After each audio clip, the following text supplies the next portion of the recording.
On the night of August 18, 2026, Zambia's count does not close.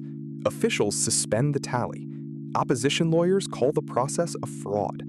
President Hakainde Hichilema stretches a lead that newsrooms from Doha to Singapore are already treating as a second term. And a copper nation is asked to accept a finished result from an unfinished count. The air in Lusaka is not only political, it is metallic. This country is a major producer of the red metal that wiring, motors, and power grids still cannot replace. And the United States and China now treat that metal as a security question. An election here is watched the way a choke point is watched. Who holds the presidency is one file. Who can ship copper without a legal fight is another. The contradiction is older than the ballots. After a pandemic default, Zambia's state mining arm took a flagship pit and smelter complex for a purchase price of $1. The newspapers called it a recapture. The paperwork called it something colder. The same closing papers put $1.5 billion obligation back onto the asset, payable to the Swiss house that had just sold the shares. And they left that house with a claim on the metal itself. So the 2026 vote is not a civic ceremony floating above the ground. It is a stress test of a democracy that has already been priced, scheduled, and discounted by creditors who do not stand for office. A president can be declared the winner. The engine under the Copperbelt can still belong, in cash flow terms, to people who never cast a ballot. The question this night cannot answer is simple, and it is the one the count keeps circling. When a nation's wealth is already spoken for, what exactly is left to elect? Most maps still draw Zambia as a landlocked slab between the Congo and Zimbabwe, a place the world visits for wildlife and then forgets. The useful map is underground. From Chingola through Kitwe and Mufulira, the Copperbelt is a chain of shafts, concentrators, slag heaps, and company towns that have financed governments since the late colonial period. Independence in 1964 did not invent that dependence, it inherited it. Copper paid for schools and hospitals when prices rose. Copper emptied the treasury when prices fell. By the 21st century, the pattern had a modern costume. The state no longer ran every pit the way a ministry runs a road. Private houses, Chinese state firms, and a thin local investment vehicle shared the ground. The public still lived as if the metal were national. The cash flow statements did not. Then the pandemic shut borders and crushed demand. Zambia became the first African government to default on its external sovereign debt in that crisis. The failure was not a surprise to people who read the coupon calendar. Eurobonds sold in fat years had come due in a thin one. Official loans from Beijing's policy banks sat beside commercial paper sold in London. The currency buckled. Fuel lines lengthened. A country that exported a critical mineral could not reliably import diesel. That is the blind spot. Outsiders talk about copper as if tons leaving a port were the same thing as revenue arriving in a finance ministry. They are not. Between the rock and the budget sit offtake contracts, intercompany loans, royalty formulas, and transfer prices. A mine can be busy, and a state can still be broke. In 2021, with default already on the books, the state mining arm moved on Mopani Copper Mines, the Glencore-linked complex that had become a symbol of foreign control. The equity ticket was $1. That sentence traveled farther than any geological survey. What traveled less was the structure under it. The dollar bought shares. It did not buy a clean asset. The legal wrapper required the Zambian side to assume about $1.5 billion in transaction debt owed back to Glencore. The physical plant was not priced at a coin. The equity was. The liabilities stayed in the room, now wearing a national jersey. For a public exhausted by shortage, the dollar looked like dignity restored. For the seller, it looked like a way to exit operational risk without exiting the metal. That gap between the headline and the closing memo is the world Hichilema would later have to govern, and it is the world still humming under the suspended count of 2026. A people can change the name on State House. They cannot, by themselves, rewrite a payment waterfall already carved into a mine. Hakainde Hichilema did not draft the Mopani papers. He inherited them. For years, he had been the businessman candidate, the man who talked ledgers while his rival talked liberation. When voters finally put him in State House in 2021, They were hiring an accountant for a house already mortgaged. His incentive was visibility. He needed the International Monetary Fund in the room, bondholders off the cliff, and Chinese official lenders willing to sign a common term sheet. He also needed the Copperbelt to look busy, because a reformer who cannot show metal leaving the ground looks like another speech. Glencore's incentive ran the other way. The Swiss house is not a flag. It is a machine for buying, storing, blending, and selling molecules. A deep, aging Zambian complex is a political object, a labor object, a power shortage object. Equity in such a place can become a liability. Debt claims and offtake rights do not. If you can sell the shares for a ceremonial coin and keep a senior claim on revenue, you have converted a noisy asset into a quieter instrument. ZCCM-IH, the state's investment arm, sits between them with a patriot's mandate and a creditor's balance sheet. Its officials can say they have taken the mine home. They must also service what they brought home with it.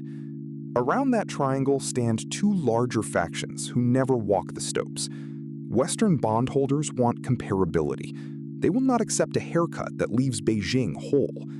Chinese state lenders want the project of African official debt to remain a diplomatic tool, not a fire sale. They also want copper because their factories still eat it.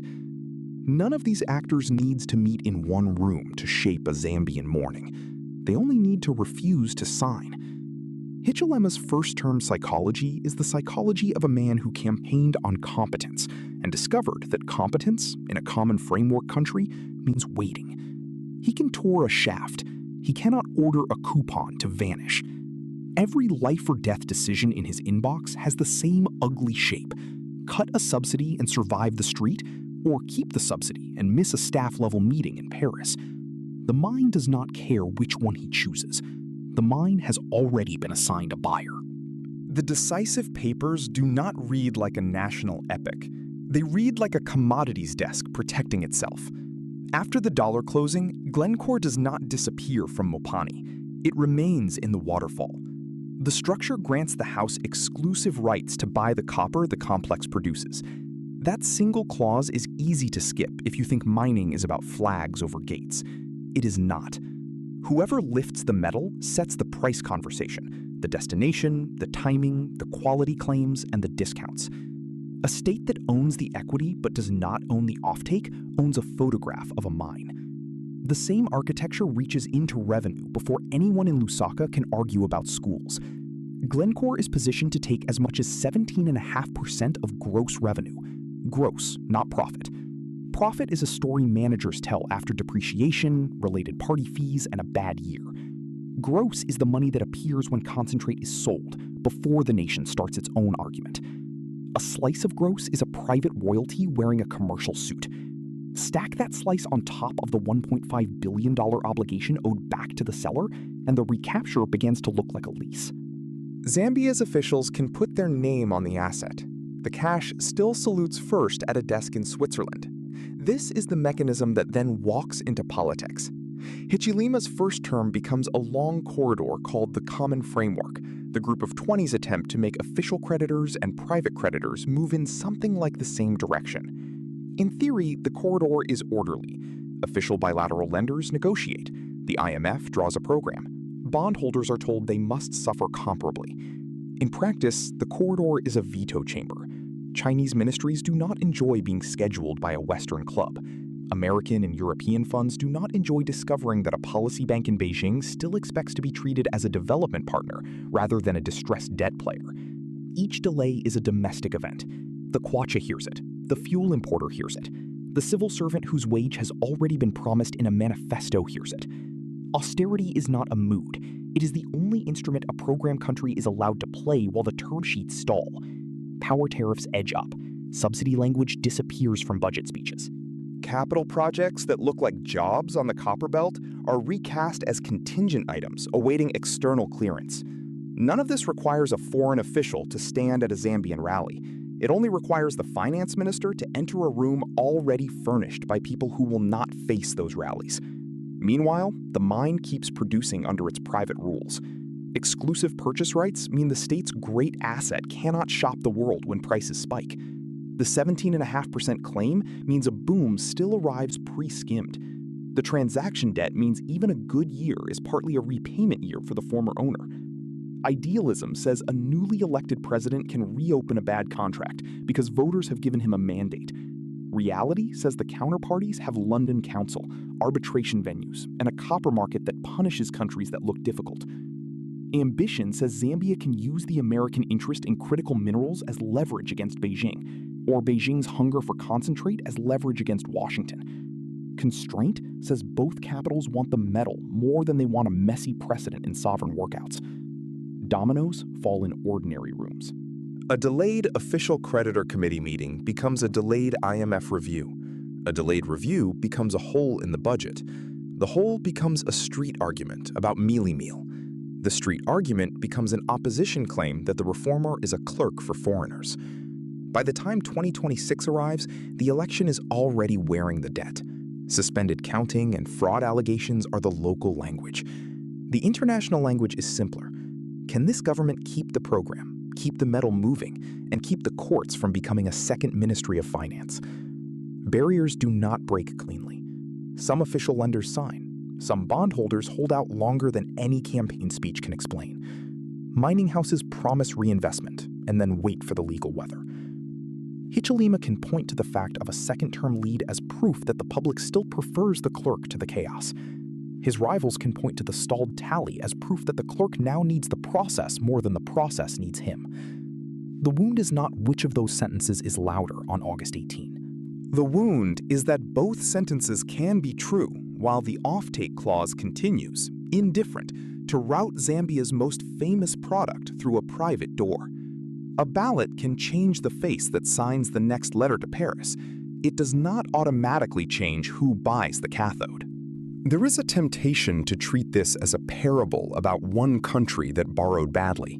That is too small. The Zambian story is about a more ordinary modern fact. A people can own the ceremony of a resource and still not own the sequence of its cash. Flags, anthems, and even share certificates can sit on one side of a closing binder. Payment waterfalls, offtake monopolies, and inherited intercompany debt sit on the other.